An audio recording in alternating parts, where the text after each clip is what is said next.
Good afternoon. I wanted to share a little video with you on what you can expect during a ceremonial reading. This video might be a little bit lengthy because if you haven't noticed at this point, I love to talk and I love to share. So thank you for your patience in advance. So with ceremonial readings, there are many things that can happen during them. I do not make promises for specific things that will happen because it is unique to each person's energy, how it's going to work. The only thing I can guarantee is that things are going to start happening. So I will detail to you some things that have happened during readings. And just for reference too, I've done about 2,000 ceremonial readings at this point. I started just about 3 years ago when I was living in Peru for a couple years. And I went there to start my medicine path with ayahuasca, wachuma, peyote, kambo, bufo, like many different medicines from the jungle and around the world. All right, so basically how it works is before our session, I'm going to meditate for 30 minutes. Why do I meditate? I meditate to make sure that my energy is really clean. I know not everybody does this, and I don't think that I necessarily have to do it, but I do it out of respect for your energy. So what I generally do is I listen to a big spiritual playlist that I've been compiling for a few years now, and I'll share this playlist in the link below, or rather in the description box so that you can follow it if you'd like to. I have like over 60 hours of music on it. And generally I click shuffle and I ask Spirit, oh wow, it is pouring. I ask Spirit to show me a song that will connect me to your energy very deeply. So I listen to that. I pray a lot. I ask my spirit guide team, my angels, my animals, and so forth to come to me, help me, and allow me to have the permission to work with your energy. I also pray to your higher self to ask for permission to work with your energy. This part I don't believe is necessary because when you book a reading, you're already giving me permission to do that work with you, but I like to ask just one more time out of respect for your energy. So that goes on for about 30 minutes.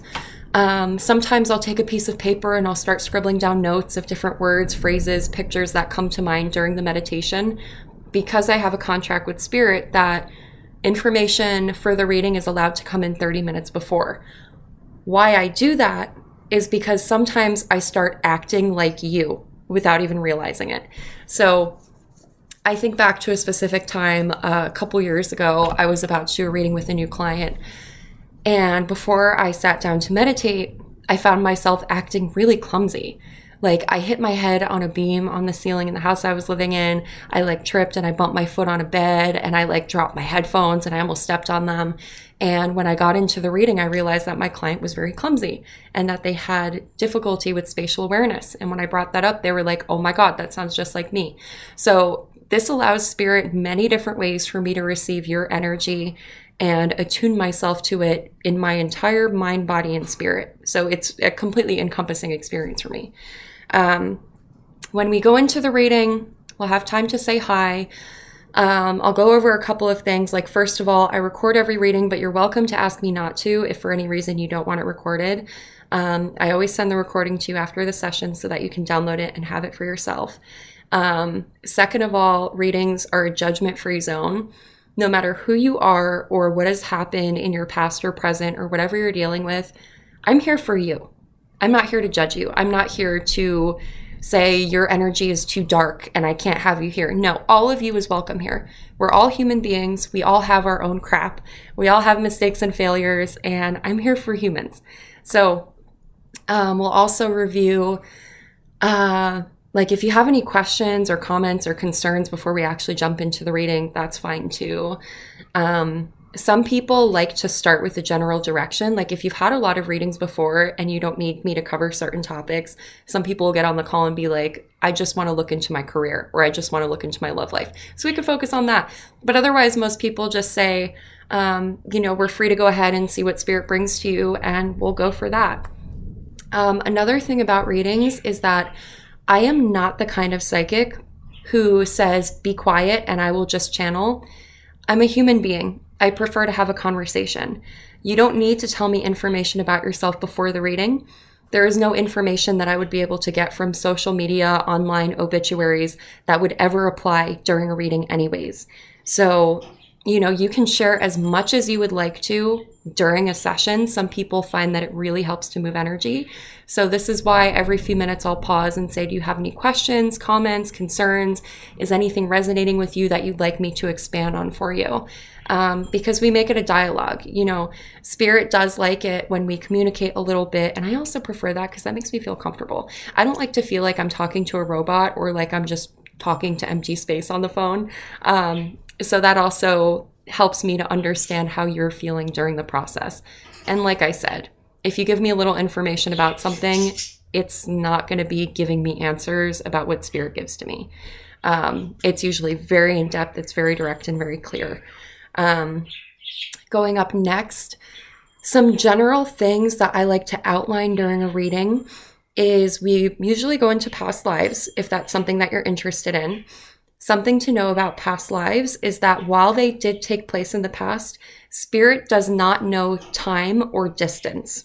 They don't exist in the realm of spirit, which is why it's possible for me to do a reading on somebody who's in Australia when I'm in the States, because time and distance don't matter. So we can connect to any timelines that spirit brings forward that are important for you to understand that spirit feels are most relevant at the time. And because time really doesn't exist, I call it a past life, but it's more like a parallel lifetime. Something that I found is that a lot of people find that their past lives give them clarity into the here and now. So for an example, I got on a call with somebody who just shared that they want me to look into the energy of one of their kids. And they didn't give me any information about it. They just said, let's look into this. And what I got was a story about a past life where basically this particular child rejected the family. They were very unkind in their communications. And there was a lot of information that came through. And then the client goes, oh my goodness, that helps me understand what my kid is actually going through and what they're doing, but from like a different facet or perspective that I would not have been able to understand if you just told me about the energy and the situation directly.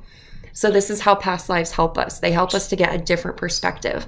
And I like to think of it as like a faceted gemstone. I'm a silversmith, so I take any opportunity that I can to talk about gemstones and jewelry.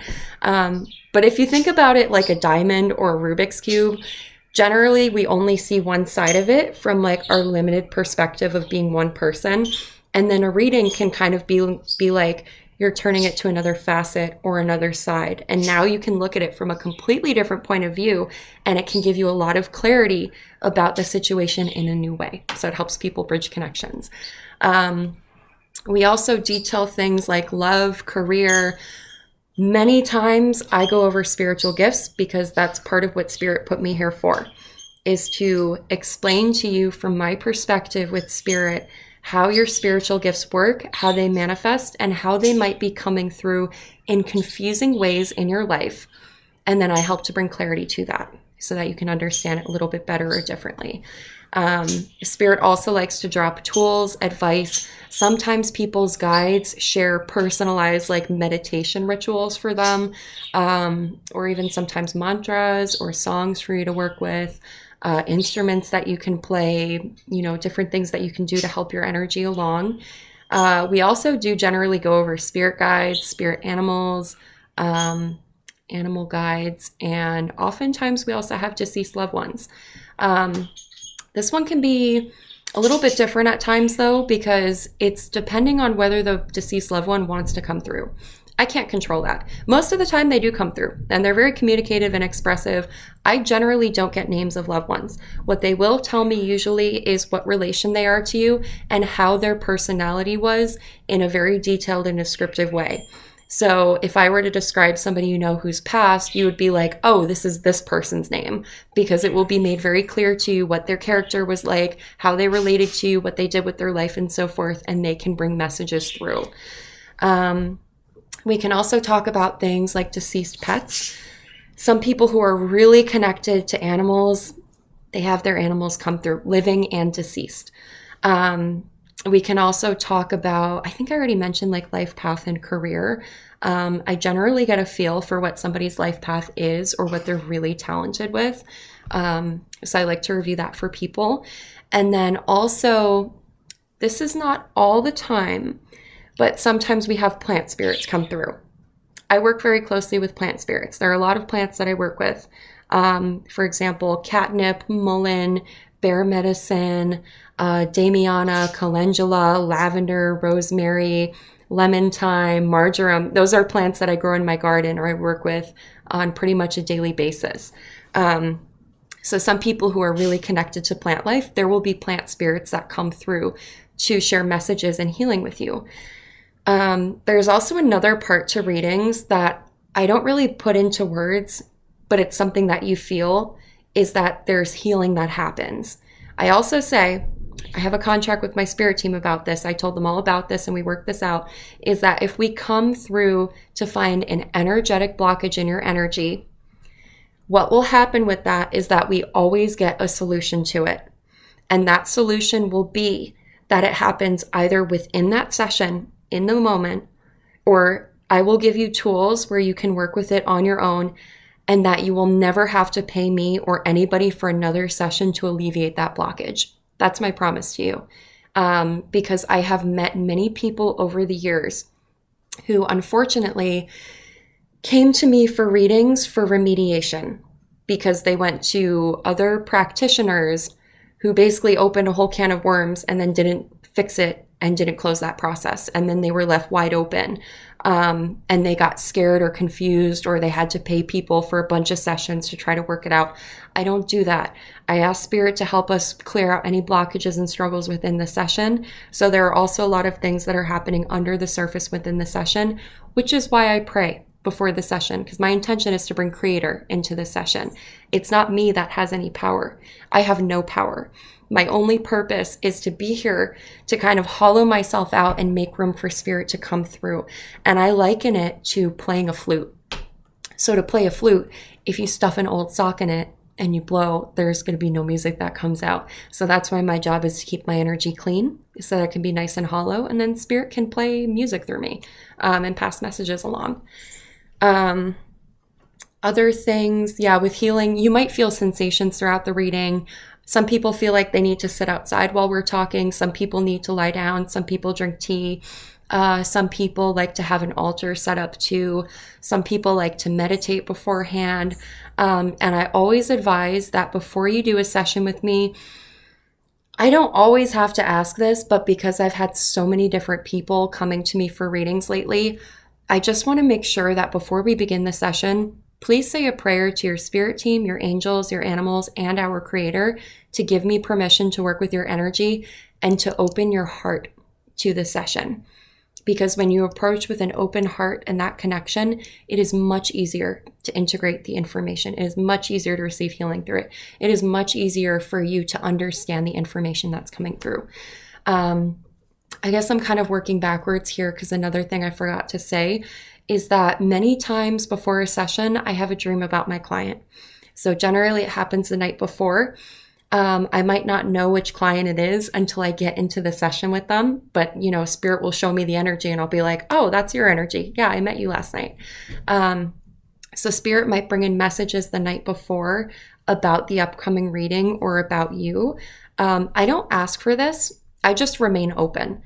Because I have very vivid dreams. I do what's called dream weaving. So I astral travel and things. And sometimes people come to me at night and they tell me things. So that might come up in the session. Another thing is most people only need to book an hour with me. I generally see no reason for you to book a session more than 1 hour with me because I've worked with Spirit to say, if this person has a 1 hour session with me, please let's get everything done within 1 hour. And then that happens. But some people prefer to book longer sessions with me if they have a lot of questions, if they have a lot of struggles, if they're feeling really scared about something in their life and they need a lot of advice about it. I'm happy to do that. That's why I have the option on my Calendly page. So you can book 60, 90, or 120-minute sessions with me. But again, I don't really feel like there's a need to book a longer session. But if you choose that, I'm happy to do it. Finally, coming up to the close of the session, I'll ask you if you have any more questions or if there's a topic that you want to cover that you feel like we haven't completely covered or we haven't touched on before. So we'll have time to move through that and work through it, get you answers through what you need. And then basically how I close the space in the session is we give gratitude. So, I'll thank you for being here. Thank you for being alive. Thank you for working with me.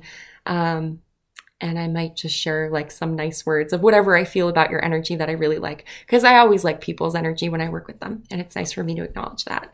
And then we'll close our call. And then I will send you the recording of the Zoom session that we did. And then you're free to download that. I give 3 days free to download it. It's best done on a laptop, a computer. I find that it doesn't always work with a cell phone. So please get that done so you can keep your session. And I also find it's useful for people to listen to it again later. A lot of people have shared with me that when they re-listen to their reading a day later, a week, a month, even 2 years later, that they find that there are other things that just click for them. So yeah, that's a basic overview. One more thing. Okay. Sorry, this is getting really long. I wasn't expecting this to be more than 5 minutes. So another thing is that when I'm done with the session, I clear the cords between us. It might be nice to stay connected like lifelong or after the session, but it's actually pretty unhealthy to leave all those cords there, because guess what? If I work with 20 people in a week and I have 20 different people's cords attached to me, my energy is going to get all messy, and then other people's energy will come in during your reading. So I do a little ritual where I give extra gratitude. I say another prayer to our Creator to take care of you, to bless you, to ensure that you receive everything that you need in the most peaceful, calm, and clarifying manner that you can receive it. And then I basically cut those cords away, wash myself off with some clean water energy, and I do the same for you as well, so that when you continue on with the reading, you're walking in your energy, with your power, with your animals, with your guides, with your angels, with your spirits, with your family. So yeah, that's the reading process. And if there are any other questions that you have about the process, feel free to send me an email. I generally will get back to you within a day. And also, I want to say I've been pretty booked up recently. So generally, there was always under 2 weeks that you had to wait for a reading. Generally, I could get people in within a few days. But right now, we have a little bit of a wait list with all the bookings. So if you want to get something booked, just make sure you do it now so you can get your space ASAP. And then if you have a really urgent situation, like if you're going through a really, really hard time, send me an email and I'll see if I could work something out and get you in sooner. I don't always offer this, but I know what it's like to need help. And I know what it's like to need to have the courage to ask for help. So I try to be as accommodating with people as I can be to get them in as quickly as possible. If they're going through like an emergency situation, if they're struggling with grief or having a really hard time, I'm open for that. Lastly, I think I've said last like 10 times already. I've actually been running a $50 discount since last September. I don't know why. Spirit just told me to do that and it felt right. But I got the message to close the discounted readings on August 9th. So if you want the reading for $125, get yourself booked in by August 9th. You can book in a couple weeks and you could have the reading set for 30 days from now if you want to. As long as you have it paid for and done before August 9th, you can still have the reading afterwards and still get the discount. And then, yeah, if you have any questions after the reading, I don't do follow-up questions, by the way, which would be like, if you forgot to ask a question during the reading that you want me to feel into later, I don't do that because I have to open a whole other intuitive ceremonial space and generally just do that for like one question. And that takes a lot of energy. So I don't do that. So please make sure you're prepared with questions that you bring to the reading space and you pray about it or you ask me within the session. And then also I have a guided meditation group on Facebook. I have a private group chat. If you have a reading with me and you want to be part of these guided meditations, send me an email or send me a DM on Facebook, and I can get you added to our private group chat. That's for people who are really serious about their meditations, because in our guided meditations, we also do activations and attunements through spirit. And generally, as I'm working on each person's energy with like song and light language and, verbally walking you through a healing process, I also receive some messages about people, and I'll pass those along to you. So those guided meditations are $30 per person. And the reason why it's $30 is because, one, I want it to be more accessible. I want it to be available for people who cannot afford a full reading but still want to work with me. And then second of all, I'm doing a lot of individual work. It's not just a meditation. It's more like an intuitive journey. And people tell me that they generally see, feel, hear, and perceive things within the session, and they kind of have their intuition unlocked during the session that they don't feel during normal meditations. So it's like a whole nice meditation journey, psychic adventure. And it'll probably bless you, and you'll have a deeper access to your intuition afterwards. So I think this is way more than long enough. Thank you for watching. Thank you for listening. Thank you to every single person that has ever booked with me, who's left me a kind comment, a kind message, a kind email. I see those. I see you, and I appreciate you so much. And may you be blessed. Go enjoy your day. And thank you. I look forward to hearing from you.